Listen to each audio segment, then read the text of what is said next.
Okay, so here's the thing. This is what I tend to notice within my own life experience, within my clients, and with people around me, is this habit of focusing on what others are not giving us and turning that into a negative spiral about what we lack in our experience. So whether or not you're in the conscious dating realm, whether you are hopping from one relationship to another relationship, or whether or not you are not in a relationship and you're questioning why that's happening, this is a pattern that I tend to notice a lot that can be remedied. And so what's happening is that if you tend to notice that you are attracting similar types of people or experiences over and over and over again that are not actually serving you, or that are repeating themselves and making you feel a certain way, or whether or not you end up feeling a certain relationship or circumstance happen with another person, and it results you to go into negative downward spirals, into grasping tendencies, or where you end up morphing yourself to try to,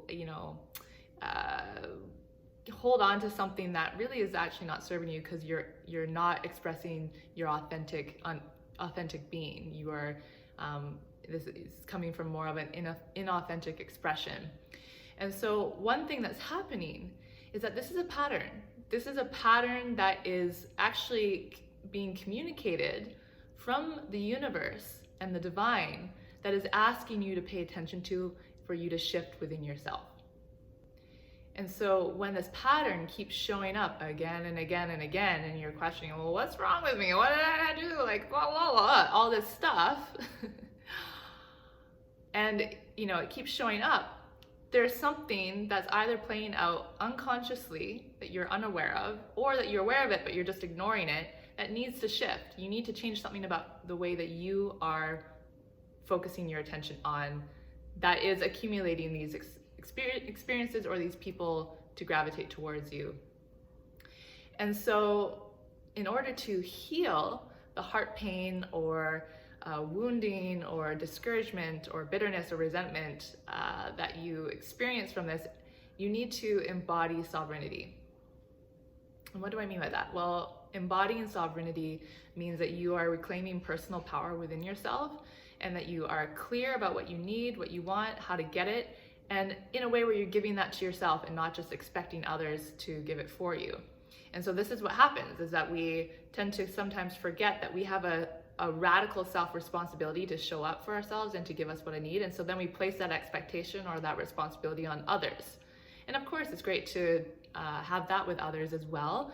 I'm not saying that that's not supposed to happen. What I am saying though is that when you do that, to not also neglect yourself and your responsibility to do that for yourself. So the thing that you need to do to heal heart pain and to embody sovereignty is you need to create a conscious container for yourself to feel everything that you're feeling. And when you do that, when you go deep into the feeling and when you allow space to feel all the uncomfortableness, all the sadness, the depression, the darkness, the shadows, everything, what you're doing is you're creating spaciousness to breathe into that experience. And when you are able to breathe, you become more aware of what that experience is actually speaking to you and communicating to you about. And so what you do in that space is then you find the golden nugget of what that experience is showing to you about yourself. And you transform the feeling of gunk and mud from that experience and that feeling, and you turn that into gold. You turn that into gold about how you can learn more about yourself and what more you can embrace within yourself that isn't expectant from you, for other people to fulfill within you. So that's the first step. And so the second step of that process is to search deep within that feeling and that experience and find out what you need that you are expecting from other people. So for example, if you feel a sense of resentment that someone isn't texting you back in a time frame that you would love to hear from them by, or maybe you are feeling discouraged or negativity about yourself around attracting a person that's going to meet you where you would love to be met. And so part of that experience is that you go search within that feeling, you go inside that feeling. Okay, I'm going to search into that feeling of discouragement or resentment, and I find out, okay, well, what is this feeling requiring me to shift within myself? Oh, I need to embody more gratitude, or a feeling of belief that something is possible. So my limitless possibility belief, I need to tap into that. Okay, and also maybe the feeling of abundance. Okay, great. These are all qualities that I am gaining from these emotions, these feelings within myself that that I'm needing to learn from, that I can embrace more of about myself. So when I find out what that is, abundance, gratitude, and limitless possibility, what are ways that I can tap into those things? So then you cultivate a list of either things that you do on your own or with others that allow you to tune into those feelings of need that you need. So a need is not something that we necessarily, someone else fulfills. A need is something that we fulfill within ourselves that can also be fulfilled by another person, but that we're able to then to do that to ourselves and really show up in full sovereignty to that. And the third part of this process is to create a consistent self-pleasure practice. And I know I say this probably in every single video, but I can't emphasize enough about how important this step is.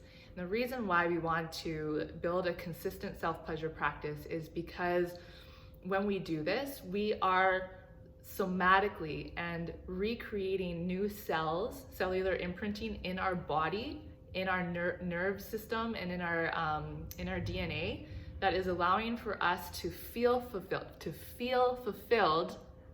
I'm going to emphasize that again, to feel fulfilled and whole within our experience, that we are not navigating our dating realm or our relationships from a place of incompleteness. And so when we give ourselves this consistency of self-pleasure and really showing up for ourselves fully and giving ourselves what we need, that magnetizes and reflects in our auric field that then tells other people, I am showing up for myself, and I'd love for you to join this experience because I feel like it can amplify what is already being created. Versus, oh, I'm wanting to have more of this feeling that I feel like I don't have and that I can't have from myself, so I want you to help create that for me. There's a difference there. Do you hear that? Do you feel that? Do you sense the difference in that? And so when you show up and you build a consistent self-pleasure practice, you really step into your inner power. You really embody it, and it shows up in your magnetic frequency that allows people to feel like, oh, you're not putting so much pressure on them to fulfill your needs, which is not anyone else's responsibility. They can certainly add to the experience, but that's not going to happen unless you bring your focus from external back internal and you really cultivate that feeling for yourself. And so when you cultivate pleasure, when you cultivate a sense of goodness in your body, and you're able to do that by fulfilling your needs, by doing that by repatterning how you can really find the gold within your learning experiences about your own personal development and really show up for that, then you'll not only heal and soothe your heart pain and bitterness and resentment or disappointment or discouragement, but that you will feel more optimistic, you'll feel more enlivened, you'll feel more magnetic, you'll feel all of these qualities that are really actually going to enhance attracting the person that's going to meet you at that place, because they're also taking responsibility for themselves, and there's a mutual understanding there about what everyone's part is in the dynamic and in the relationship. So I hope this is helpful. Feel free to leave in the comments below what you think, or if there's anything that you would add to this video, I'd love to hear from you. As well, make sure to like and subscribe to my channel if you haven't already, and I look forward to hearing from you soon.